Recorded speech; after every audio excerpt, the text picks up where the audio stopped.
Please, no more pain. Those were the first words he heard from her, words that didn't so much echo as they seeped into the dry Wyoming air, fragile and raw, like a bird's cry in the middle of a storm. Caleb Harlow reined in his old chestnut mare and squinted toward the edge of his north pasture, where the grass gave way to a stretch of broken fence. There, slumped against a weathered post, was a figure so out of place it almost didn't register as human at first. The wind tugged at her hair, long, matted, and dust-caked, and her clothes hung loose in tatters, like they'd been slept in for weeks.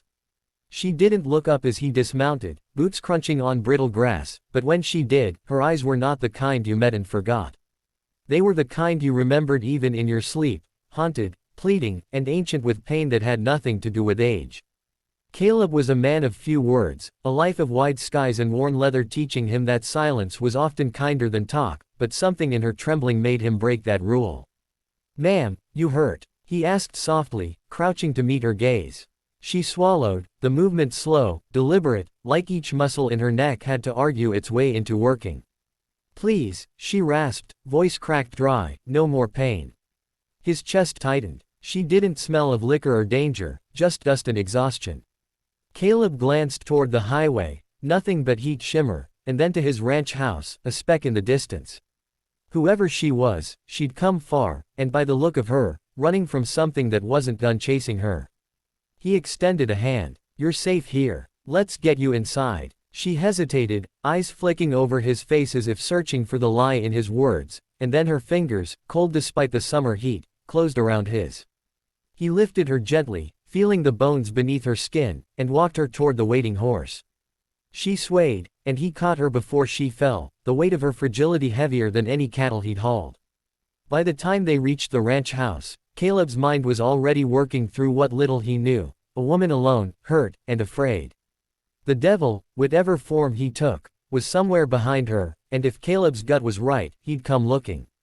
Inside, the house smelled faintly of coffee and pine cleaner, the air cooler than the scorched land outside. Caleb settled her on the couch, fetched a glass of water, and watched her drink like someone who hadn't tasted kindness in years. "Name's Caleb," he said quietly. She set the glass down, hands trembling.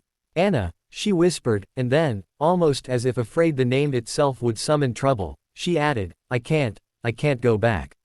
That was when Caleb noticed the marks, faint bruises curling around her wrists, a shadow of purple fading into her skin. The kind of marks you didn't get from falling. The kind of marks that came from hands that held too tight. He didn't ask for details. He'd seen enough in his 40 years to know when a story wasn't ready to be told. But something in him, some old stubborn bone-deep part that had never bowed to fear, shifted into place. If someone had done this to her, they'd have to come through him to finish the job. And Caleb Harlow wasn't the kind of man you went through easy. Anna woke before sunrise to the smell of coffee drifting from the kitchen, the kind that seemed to warm a person from the inside out before they even took a sip. For the first time in weeks, maybe months, she had slept without jerking awake to the sound of footsteps that weren't there. Caleb was at the stove, moving slow and steady, his silhouette framed by the dim orange light pushing through the curtains.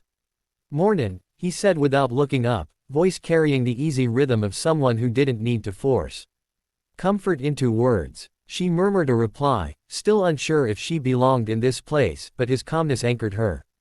She had told him little the night before, only that she had been with a man named Boyd, and that Boyd's idea of love was a cage lined with cruelty. Caleb didn't press her, but Anna could feel questions hanging in the quiet spaces between them.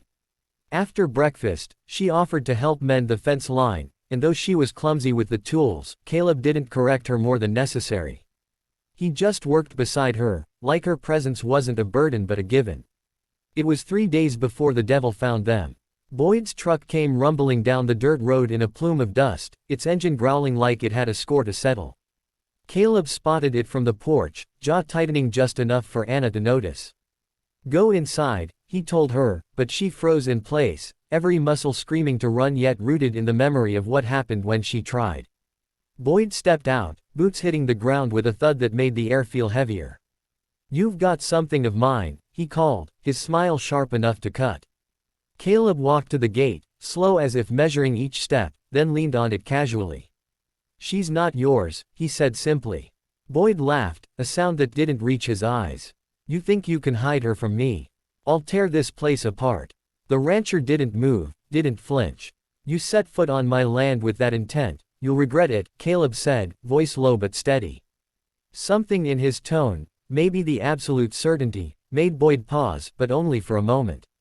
He took a step forward, and in that same heartbeat, Caleb's hand rested near the rifle propped by the fence post. Don't, he warned. The silence that followed was thick enough to choke on.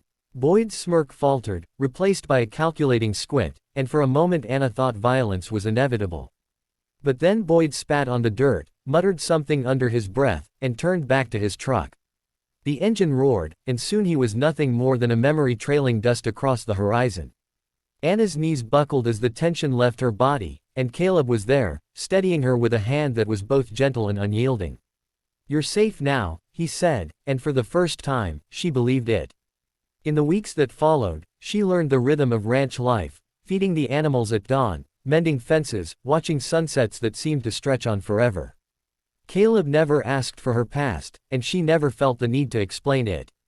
Sometimes kindness doesn't come with conditions, sometimes it's just there, like water in a well you didn't dig but can drink from freely. Months later, when a letter came from a women's shelter in a nearby town offering Anna a position helping others escape their own devils, she accepted. It was Caleb who drove her there, and when she hesitated at the door, he simply tipped his hat and said, "Go make the world better, one person at a time." She smiled, knowing that the world already had, because once, on a lonely ranch in Wyoming, a man chose to stand between her and the devil, and in doing so, gave her back her life.